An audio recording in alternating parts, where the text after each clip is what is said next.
చిలుక ఇంకా చేప. ఒక అడవిలో ఒక పెద్ద నది ఉంది. ఆ నది ఒడ్డున ఒక పెద్ద మామిడి చెట్టు ఉంది. ఆ చెట్టు పైన చిలుకలు ఇంకా 2 పిల్లలు ఉన్నారు. నదిలో ఉండే చేపలన్నింటితో చిలుకలు మంచి స్నేహితులు. మగ చిలుక ఆడచిలుకకు నదిలో నుంచి నీళ్లు తాగించేది.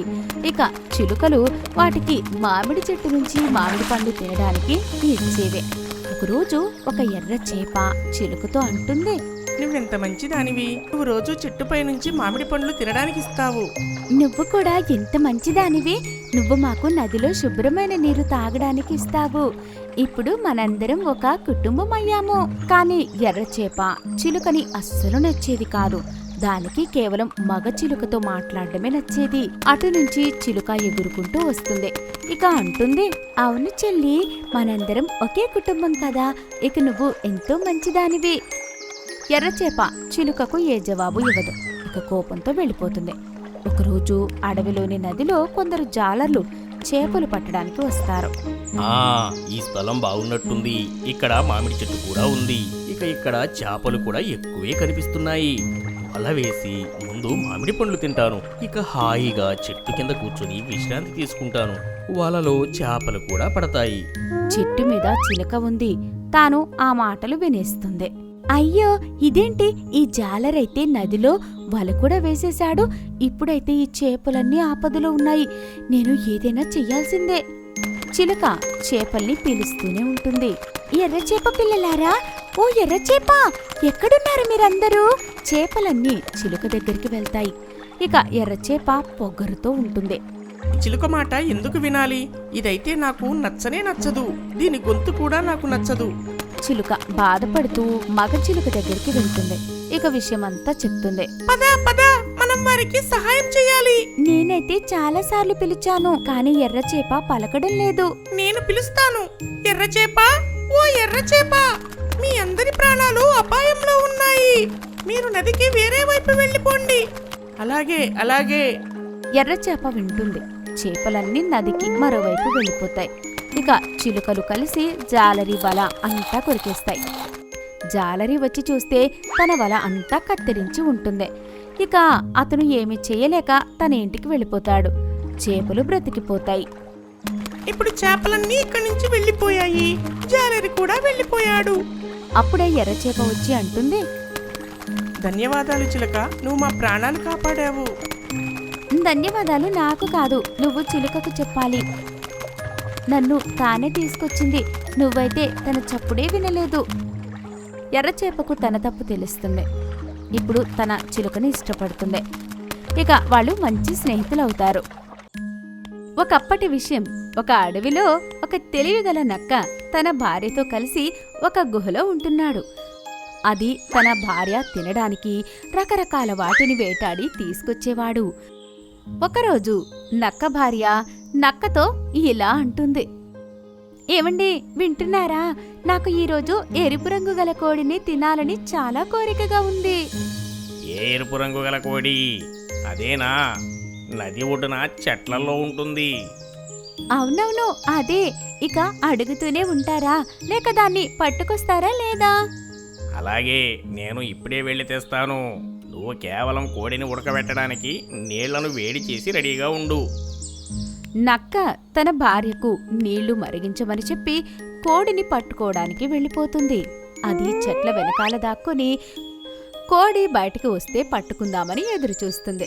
ఇక ఎలాగైతే కోడి చెట్లలో నుంచి బయటికి వస్తుందో నక్క ఎగిరి దాన్ని పట్టుకుంటుంది. అయ్యో, వదిలే నన్ను, తెలివిగల నక్క, వదిలే నన్ను, అయ్యో వదిలే నన్ను. నిన్నెలా వదిలేయాలి? చాలా కష్టంగా పట్టుకున్నాను అసలే. ఈ రోజు మేమిద్దరం భార్యాభర్తలం నిన్నే తింటాము సంతోషంగా. కాపాడండి, కాపాడండి. కోడి అరుస్తూ ఉంటుంది. కాని నక్క దాన్ని తన సంచిలో కట్టేసి తన గుహ వైపు బయలుదేరుతుంది. నదిలో ఉండే కోడి స్నేహితురాలు బాతు ఇదంతా చూస్తుంది. అయ్యో, ఈ నక్క నా స్నేహితుడు కోడిని పట్టుకుని తీసుకెళ్తున్నాడు. అతను తప్పకుండా దాన్ని చంపేస్తాడు. నేనే ఏదో ఒకటి చెయ్యాలి. కోడి వేరే దారిలో నుంచి వెళ్లి నక్క వచ్చే దారిలో స్పృహ తప్పి పడిపోయినట్లుగా నటిస్తుంది.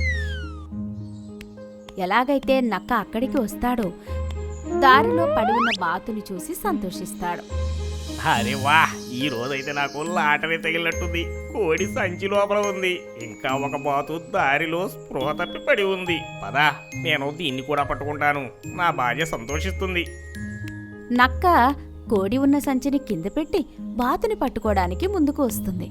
బాతు లేచి పారిపోతుంది. నక్క దాన్ని వెంబడిస్తుంది, కాని బాతు నక్క చేతికి చిక్కదు. ఇక ఇటు అదును చూసి కోడి సంచిలో బండరాయిని కట్టి అక్కడి నుంచి పారిపోతుంది. నక్క తిరిగి సంచి దగ్గరికి వస్తుంది. సరే, ఏం పర్లేదు, బాతు దొరకపోయినా పర్లేదు, కోడి అయితే ఉంది కదా సంచిలోని. అది సంచి తీసుకొని ఇంటికి చేరుకుంటాడు. ఇక దాన్ని చూసి అతని భార్య అడుగుతుంది, ఓ వచ్చేసావా నువ్వు? నేను నీళ్లు మరిగించి పెట్టాను, ఇవివ్వు, కోడిని తీసుకెళ్లి ఆ నీళ్ళలో వేసే, త్వరగా వెళ్ళు నువ్వు. నక్క అలాగే చేస్తాడు, కాని అందులో కోడి ఎక్కడ ఉంది? అందులో అయితే రాయి ఉంది. ఇక రాయి వేడి నీళ్లలో పడగానే వేడి నీళ్ళన్నీ నక్క ఇక తన భార్య కాళ్ళపైన పడిపోతాయి. ఇక వాళ్ళిద్దరూ బాధతో అరుస్తూ ఉంటారు. అయ్యో, రక్షించండి, రక్షించండి, రక్షించండి, ఇదంతా ఏంటి? అయ్యో, ఎవరైనా కాపాడండి, కాలిపోయాము మేము. కోడిని తీసుకురమ్మని చెప్పాను, కానీ నువ్వేమో బండరాయిని తీసుకొచ్చావా? నక్కకు అర్థమే కాదు ఏం జరిగిందో అని.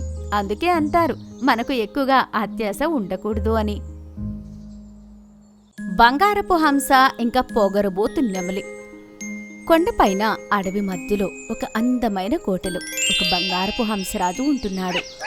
అతను చాలా మంచి ఇంకా జాలిగలవాడు. అతని రాజ్యంలో ఉండే హంసలన్నీ చాలా సంతోషంగా ఉన్నాయి. అతనికి పక్క రాజ్యాలతో కూడా మంచి సంబంధమే ఉంది. రాజా హంసకి 3 కూతులు ఉన్నారు, కాని వారిలో అందరికంటే అందంగా బంగారు రంగు గల కూతురు హంస ఉంది.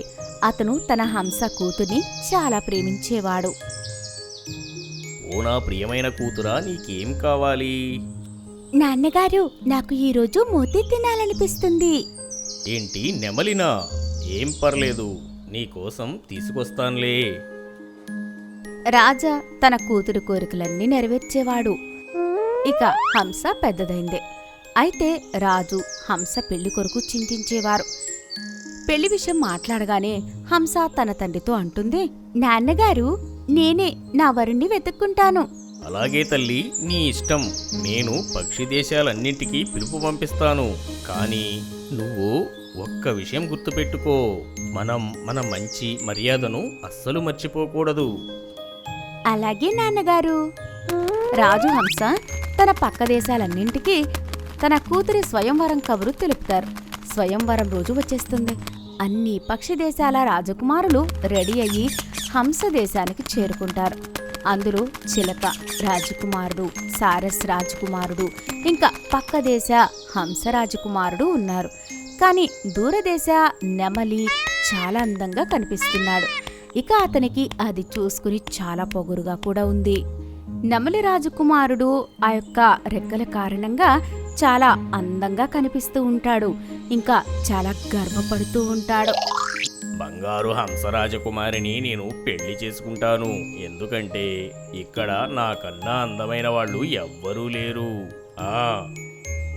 స్వయంవరం మొదలవుతుంది. హంస రాజకుమారికి నెమలి రాజకుమారుడు తన రెక్కల కారణంగా నచ్చుతాడు. ఇక ఆమె తన తండ్రితో అంటుంది, నాన్నగారు, నేనైతే నెమలి రాజకుమారుడినే పెళ్లి చేసుకుంటాను. అందరూ నెమలి రాజకుమారుడికి శుభాకాంక్షలు తెలుపుతారు. కాని ఆ మాట విని నెమలి రాజకుమారుడు పొగరుతో ఉబ్బిపోతున్నాడు. ఇక సడన్ గా రాజ్యసభలోనే పెద్దగా అరుస్తూ రెక్కలు విప్పి ఆడుతుంటుంది. ఈ విషయం వాళ్ళకి నచ్చదు. ఆయన నెమలి రాజకుమారుడితో అంటాడు, నెమలి రాజకుమారా, మీరు కొంచెం గౌరవంగా ప్రవర్తించాలి. అది విని రాజకుమారుడు నెమలి అంటాడు, హంసరాజు గారు, నేను మీకు కాబోయే అల్లుణ్ణి. మీరు నాతో అలా మాట్లాడకుండా ఉండాల్సింది. అది విని రాజు హంసకు కోపం వస్తుంది. ఇక రాజు హంస నెమలిని రాజ్యంలో నుంచి వెళ్లిపోమని ఆదేశిస్తాడు. తన తండ్రికి అవమానం జరిగినందుకు హంస కూడా నెమలిని తిరస్కరిస్తుంది. ఇక హంస పెళ్లి పక్క రాజ్యంలోని అందమైన హన్స్తో అవుతుంది. ఇక వాళ్ళిద్దరూ హన్స్ రాజ్యంలో సంతోషంగా ఉన్నారు. పొగరుబోతు నెమలి తన తప్పుకు తగిన శాస్తి దొరుకుతుంది. ఇక అతను చాలా పశ్చాత్తాపం చెందుతాడు.